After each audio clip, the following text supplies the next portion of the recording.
सलमान रुश्दी का एक ऐसा उपन्यास जिसने पूरी दुनिया में आप कह सकते हैं एक तूफान ला दिया था, द सैटेनिक वर्सेस। अच्छा, आज हमारा मकसद इसके विवादों पर बात करना नहीं है, बल्कि इस मुश्किल कहानी को एक सरल, संतुलित और साहित्यिक नजरिए से समझना है। तो चलिए शुरू करते हैं ये सफर। इससे पहले कि हम आगे बढ़ें, एक बात साफ कर लेना बहुत ज़रूरी है। देखिए, ये उपन्यास पूरी तरह से एक काल्पनिक रचना है। इसके किरदार, इसमें दिखाई गई घटनाएं और जो भी धार्मिक बातें हैं, वो सब लेखक की कल्पना और उनकी प्रतीकात्मक शैली का हिस्सा हैं। तो हम इसे एक साहित्यिक कृति की तरह देखेंगे, किसी असल दस्तावेज की तरह नहीं। ये नज़रिया हमें इसकी गहराई को समझने में बहुत मदद करेगा। तो आज हम किन किन पड़ावों से गुजरेंगे। सबसे पहले उपन्यास का एक परिचय लेंगे, फिर कहानी के सबसे अहम हिस्से यानी फरिश्ते और शैतान के जन्म को समझेंगे। इसके बाद सपनों के उस विवादित सच पर बात करेंगे, प्रवासी जीवन के संघर्ष को देखेंगे और आखिर में पहचान और उपन्यास के अंतिम संदेश को समझने की कोशिश करेंगे। तो चलिए, सबसे पहले इस उपन्यास की दुनिया में कदम रखते हैं और इसकी बुनियाद को समझते हैं। तो ये उपन्यास सलमान रुश्दी ने साल 1988 में लिखा था। इसकी जो शैली है उसे मैजिकल रियलिज्म कहते हैं। मतलब कहानी असल दुनिया में चलती है, लेकिन उसमें ऐसी जादुई और अविश्वसनीय चीज़ें भी होती हैं जो असल में मुमकिन नहीं है। ये पहचान, आस्था, एक जगह से दूसरी जगह जाने का दर्द और हाँ, अच्छाई बुराई की लड़ाई जैसे बहुत गहरे विषयों को टटोलता है। कहानी में मोटे तौर पे 4 खास किरदार हैं। गिब्रियल फरिश्ता, जो एक मशहूर फिल्म एक्टर है, और सालादीन चमचा, एक रेडियो आर्टिस्ट जो पश्चिमी कल्चर से बहुत ज्यादा प्रभावित है।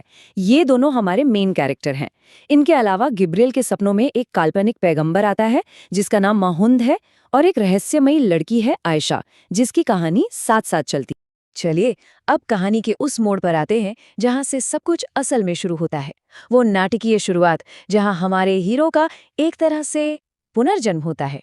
कहानी एक प्लेन धमाके से शुरू होती है और कमाल देखिए, आसमान से गिरने के बावजूद 2 लोग जिंदा बच जाते हैं, गिब्रियल फरिश्ता और सालादीन चमचा।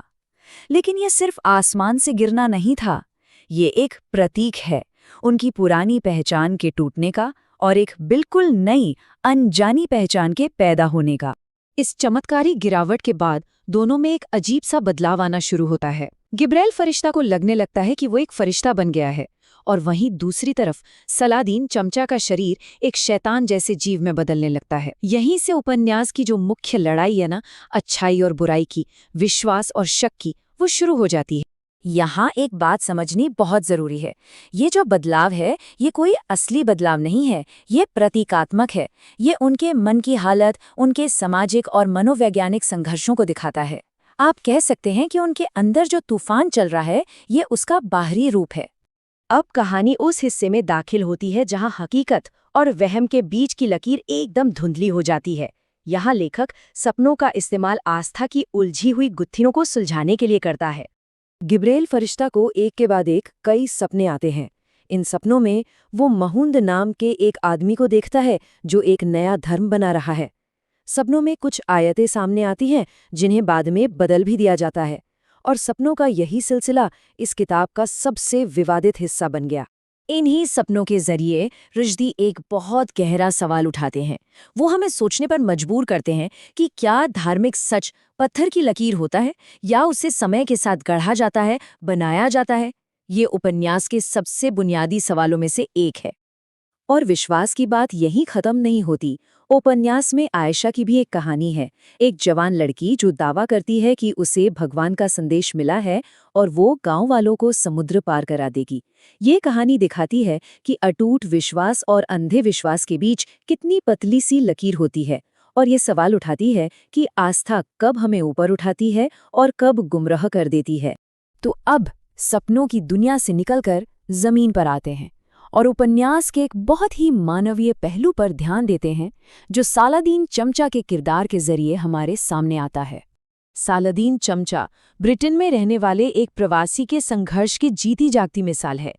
वो पूरी कोशिश करता है एक अंग्रेज बनने की, अपनी हिंदुस्तानी जड़ों को पूरी तरह से काट देना चाहता है, लेकिन बदले में उसे क्या मिलता है? नस्लवाद और नफरत। वो 2 दुनियाओं के बीच में फंस कर रह जाता है और कहीं भी घर जैसा महसूस नहीं कर पाता। अपनी इन तकलीफ़ों से सालादीन एक बहुत बड़ा सबक सीखता है। जैसा कि ये लाइन कहती है, अपनी पहचान से भागना खुद से भागना है। उसे ये एहसास होता है कि असली सुकून बाहर की दुनिया से नहीं बल्कि अंदर से आता है, अपनी जड़ों को, अपनी पूरी पहचान को अपनाने से। तो ये पूरी उलझी हुई कहानी हमें आखिरकार कहाँ लेकर जाती है? चलिए इन सारे धागों को एक साथ जोड़ते हैं और देखते हैं कि उपन्यास हमें क्या संदेश देना चाहता है। कहानी के अंत तक आते आते गिब्रेल और सालादीन की दोस्ती टूट चुकी होती है। गिब्रेल, जो अपनी फरिश्ते वाली पहचान और दिमागी उलझनों से लड़ रहा होता है, आखिर में अपनी जान ले लेता है। वहीं दूसरी तरफ सालादीन, जिसे शैतान का रूप मिला था, वो अपने संघर्षों से उभरकर अपनी जड़ों को अपना लेता है और इसी में उसे शांति मिलती है। तो उपन्यास का पहला बड़ा विषय है धर्म और कल्पना के बीच का रिश्ता। ये उस धुंधली सी रेखा को दिखाता है कि कहाँ ईश्वरीय प्रेरणा खत्म होती है और कहाँ इंसान की कल्पना शुरू होती है, और कैसे ये दोनों एक दूसरे को शक्ल देते हैं। दूसरा विषय है आस्था और तर्क के बीच की खींचतान।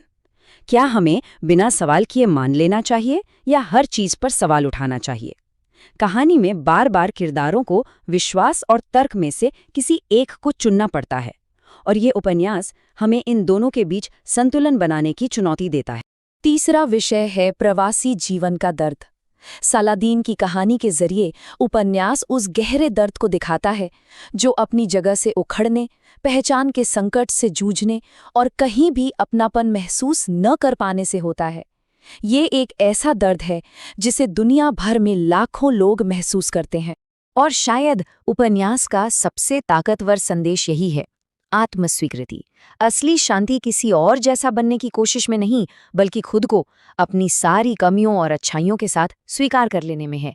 पहचान से भागने में नहीं, बल्कि उसे अपनाने में है। तो ये सारी बातचीत हमें एक आखिरी सवाल पर लाकर छोड़ देती है। हमारी पहचान आखिर मिलती कहाँ है? हमारी जड़ों में, या फिर उस सफ़र में जो हम तय करते हैं? द सैटेनिक वर्सेस कोई आसान जवाब तो नहीं देता, लेकिन हाँ, सोचने के लिए बहुत कुछ ज़रूर देता है।